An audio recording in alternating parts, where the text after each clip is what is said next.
MHS കൊടിഞ്ഞിയിലെ വിദ്യാർത്ഥികൾ നടത്തുന്ന അവരുടെ ഇലക്ഷനാണ്.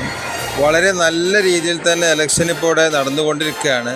ഒട്ടും തന്നെ യാതൊരു അച്ചടക്ക ലംഘനവുമില്ലാതെ നല്ല രീതിയിൽ കുട്ടികളിൽ നിന്ന് തന്നെ അവർക്ക് വേണ്ട അവരുടെ ഒരു സ്കൂളിനെ ഭരിക്കാൻ ആവശ്യമായ നല്ല രീതിയിലുള്ള ഒരു ഭരണാധികാരികളെ കുട്ടികൾ തന്നെ തിരഞ്ഞെടുക്കുന്ന ഒരു രംഗമാണ് നമ്മൾ കണ്ടുകൊണ്ടിരിക്കുന്നത്. ഇവർക്ക് ഏറ്റവും മികച്ച രീതിയിൽ ഇവരുടെ വിദ്യാഭ്യാസ രംഗത്തും അതുപോലെ തന്നെ മറ്റ് എല്ലാ മേഖലകളിലും ഇവർക്ക് വളരെയധികം ഉത്തേജനം നൽകുന്ന ഒന്നാണ് എന്നാണ് ഞാൻ വിശ്വസിക്കുന്നത്.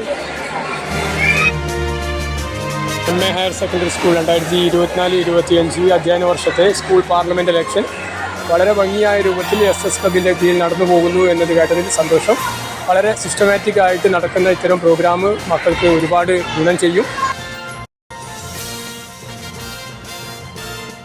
ഇന്ത്യൻ ജനാധിപത്യ വ്യവസ്ഥയിലെ FPTP സിസ്റ്റം അഥവാ കേവല ഭൂരിപക്ഷ വ്യവസ്ഥ എന്നുള്ള സമ്പ്രദായത്തെ വിദ്യാർത്ഥികൾക്ക് പരിചയപ്പെടുത്താനുള്ള ഉദ്ദേശത്തിൽ നമ്മുടെ MA ഹയർ സെക്കൻഡറി സ്കൂൾ കൊടിഞ്ഞിയിൽ പാർലമെൻറ്റ് ഇലക്ഷൻ നടന്നുകൊണ്ടിരിക്കുന്നതാണ്. അപ്പോൾ ഏകദേശം 2 ബൂത്തുകളിലായിട്ട് 5 ജനറൽ പോസ്റ്റുകളിലേക്കായിട്ട് ഇലക്ഷൻ നടന്നുകൊണ്ടിരിക്കുകയാണ്.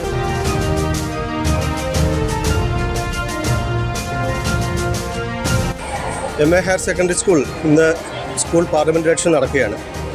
വിദ്യാർത്ഥികൾക്ക് ജനാധിപത്യ സംവിധാനം എന്താണ് എന്നുള്ളത് പ്രാക്ടീസ് ചെയ്ത് മനസ്സിലാക്കി കൊടുക്കാൻ വേണ്ടിയിട്ടാണ് നമ്മൾ സ്കൂളിൽ ഇങ്ങനെ ഒരു സംവിധാനം ഏർപ്പെടുത്തിയിട്ടുള്ളത്.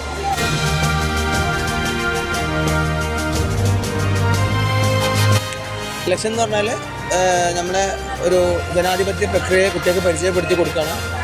അപ്പോൾ വോട്ട് ചെയ്യുന്നതിലൂടെ അതേപോലെ തന്നെ നോമിനേഷൻ ലിസ്റ്റുകൾ കുട്ടികൾ കൊടുക്കുന്നത് മുതൽ വോട്ടിംഗ് കഴിഞ്ഞ് അതിൻ്റെ കൗണ്ടിങ് കഴിഞ്ഞ് കുട്ടികളുടെ റിസൾട്ട് പ്രഖ്യാപിക്കുന്നത് വരെയുള്ള ഒരു പ്രോസസ്സ് കുട്ടികൾക്ക് പരിചയപ്പെടുത്തി കൊടുക്കുന്നതാണ്.